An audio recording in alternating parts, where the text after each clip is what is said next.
Olá, sejam todos bem-vindos a mais um bate-papo com o aprovado. Hoje eu converso com o Igor Xavier, que foi aprovado no concurso da Procuradoria-Geral do Estado de Santa Catarina para o cargo de Procurador do Estado em 38º lugar. Vai contar para a gente um pouquinho da trajetória de concurseiro dele e se teve outras aprovações também. Então, Igor, seja muito bem-vindo aqui ao canal. Parabéns pela sua aprovação. Obrigado, Ana. Boa tarde a todos que eventualmente estejam curiosos, né, para saber da jornada dos aprovados aí nesse concurso que foi tão difícil. Sem mais delongas, né, vou me apresentar. Meu nome é Igor Xavier, fui aprovado no concurso para Procurador do Estado de Santa Catarina na 38ª posição. Tenho outras aprovações também de relevância, como para Procurador do município do Procurador do município de São Paulo e também para Procurador na Procuradoria-Geral da Fazenda Nacional, cargo qual, inclusive, bem brevemente vou tomar posse nos próximos dias.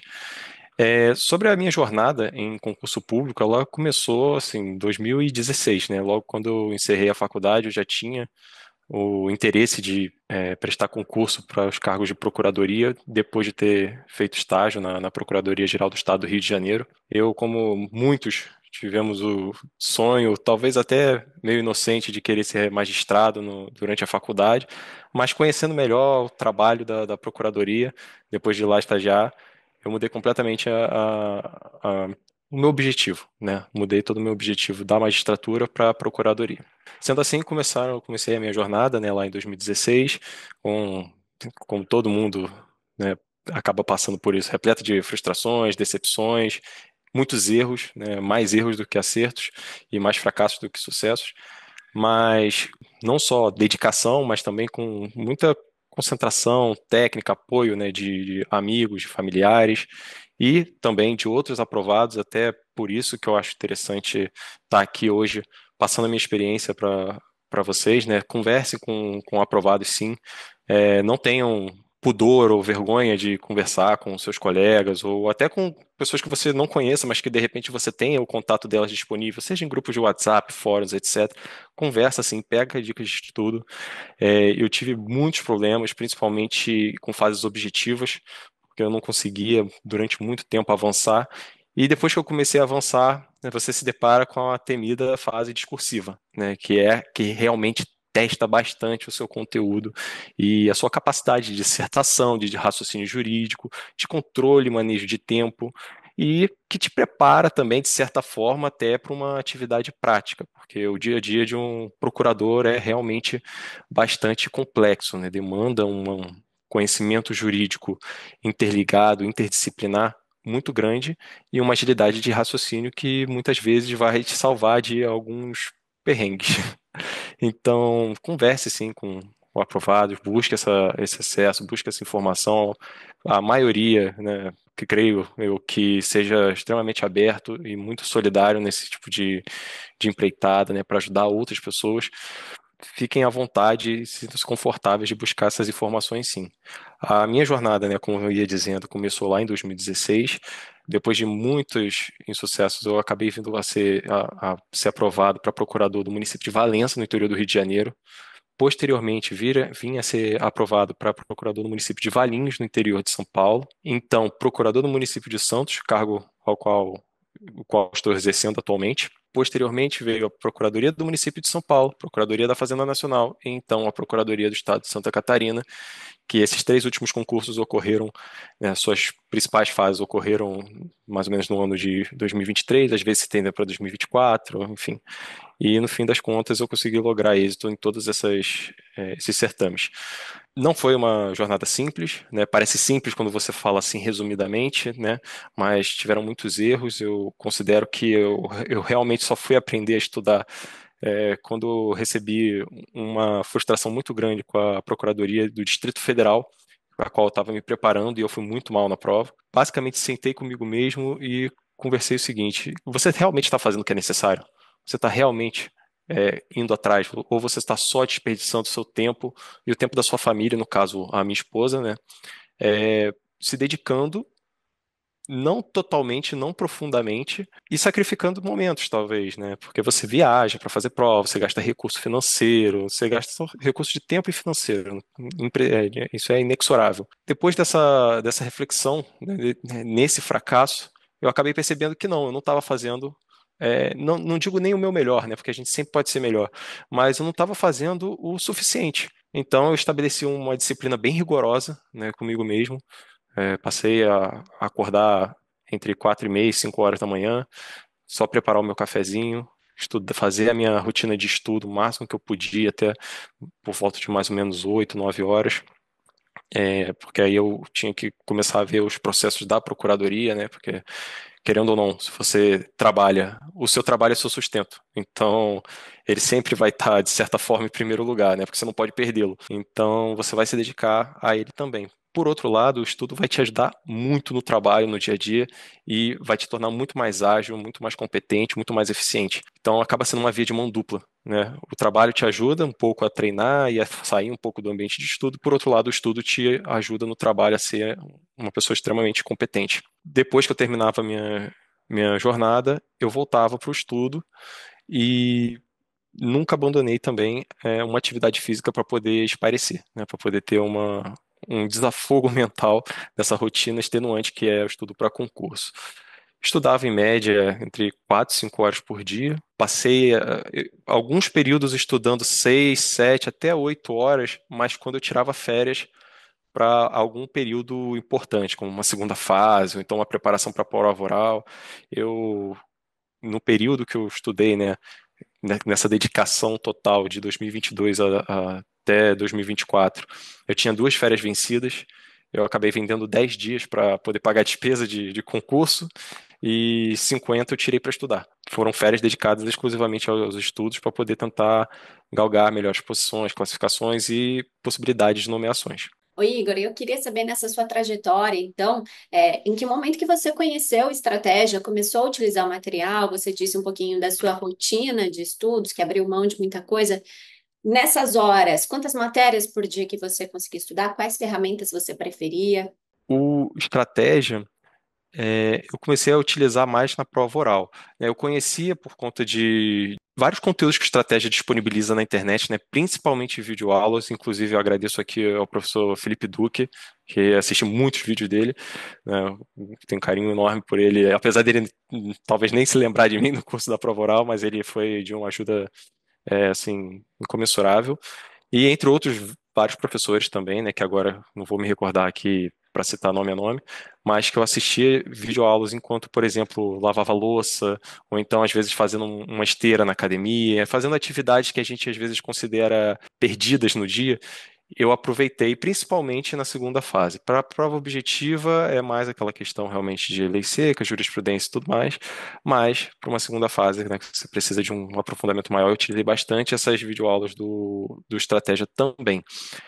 Material propriamente, não me recordo de ter utilizado durante a jornada, mas eu utilizei para preparação para a prova oral. Porque quando eu soube que passei para a Procuradoria da Fazenda Nacional, para a prova oral, eu adquiri o curso do Estratégico, eu não tinha experiência nenhuma, e foi uma experiência assim incrível, foi muito interessante toda a estrutura que o Estratégia fornecia, não só em termos de ambiente, né, porque eu fiz o curso aqui em São Paulo, não só em termos de ambiente, de todo o clima que eles criam, da gravação que eles fazem, do feedback dos professores, e o material também escrito que eles passavam para orientações, não só de postura, mas até de temas que seriam relevantes. Isso tudo foi bem, bem importante. E, como eu disse, tinha sido minha primeira prova oral, né, da Procuradoria da Fazenda Nacional, que, salvo engano, ocorreu por volta de novembro de 2023.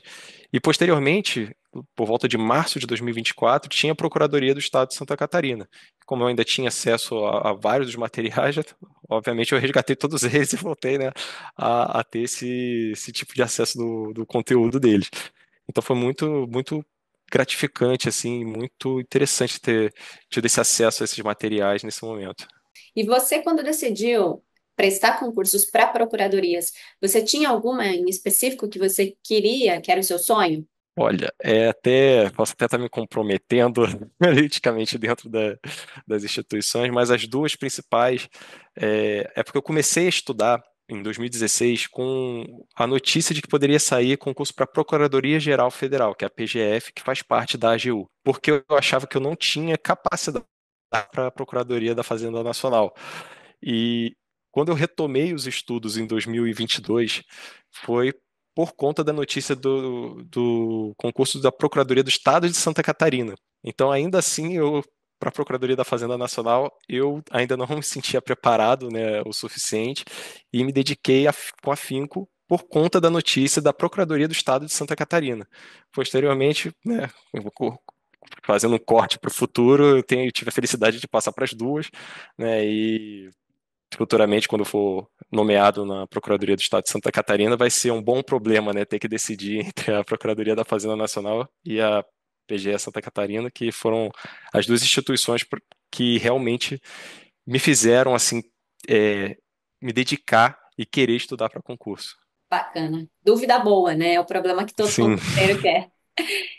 E o que foi mais difícil para você nessa trajetória de concurseiro, então? o que foi mais difícil para mim foi justamente encontrar o método de estudo que funcionava mais adequadamente, né? Com todo aprovado que você conversar, ele vai dizer que você tem que ver o que funciona melhor para você e tudo mais, mas é inegável que para todo mundo tem um mínimo que todos nós temos que fazer, né? Como, por exemplo, ler, exercitar. Então, foi ajustar isso na rotina como graus de relevância, né? Se eu iria priorizar talvez a lei seca, ou a jurisprudência, ou o exercício por questões, e sempre os três presentes, né? E também a doutrina, né? Porque querendo ou não, a gente tem que ter uma base para compreender aquilo que a gente está aplicando, porque numa eventual prova discursiva isso vai nos ser cobrado, e numa prova oral, mais ainda, né? A gente não pode simplesmente chegar lá e não ser perguntado, arguido determinada questão, determinado instituto, determinado tema, e a gente não saber dissertar sobre ele. Então é imprescindível que para as provas discursivas e orais você tenha uma base sólida. Então, para mim, a dificuldade principal era justamente fazer esse equilíbrio de uma forma sistemática, consistente, que sedimentasse o estudo de uma forma que ficasse orgânica e fácil acesso para você tratar em qualquer assunto. Né? Como se você tivesse, como por exemplo, uma filosofia que eu estava adotando no meu método de estudo era: eu consigo explicar o que eu estou estudando para um leigo. A partir disso, eu tentava em voz alta explicar para mim mesmo, sem consultar muito material. Obviamente, a gente esquecia, eu pegava meu material para preencher lacunas, né, de memória, isso reforçava, inclusive, depois o exercício de memorização. Ao fazer esse tipo de treinamento, eu conseguia sedimentar minhas bases nos institutos, no conteúdo das leis ou das questões, sempre vendo o que foi que eu errei, por que que eu errei, qual foi o raciocínio que me levou a me equivocar e qual seria o correto. Isso sempre foi importante para mim, porém, eu só fui efetivamente aplicar isso com método, com disciplina e com rigor a partir mais ou menos do final de 2022. Legal. E você citou então a confiança que você teve aí com relação à sua base na prova oral. O curso oral que você fez presencial, ele te ajudou nisso também?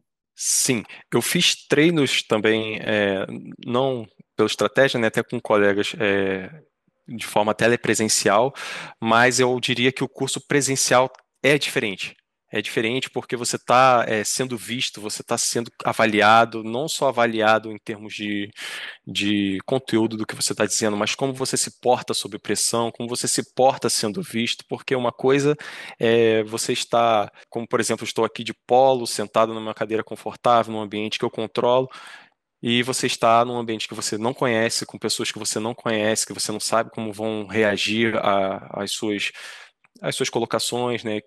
Ou, ou até como eles vão te provocar. Muitas vezes os professores eles fizeram isso, você dizia algo até certo, mas eles com a postura corporal deles ou com o modo deles de perguntar, eles faziam você duvidar de você mesmo.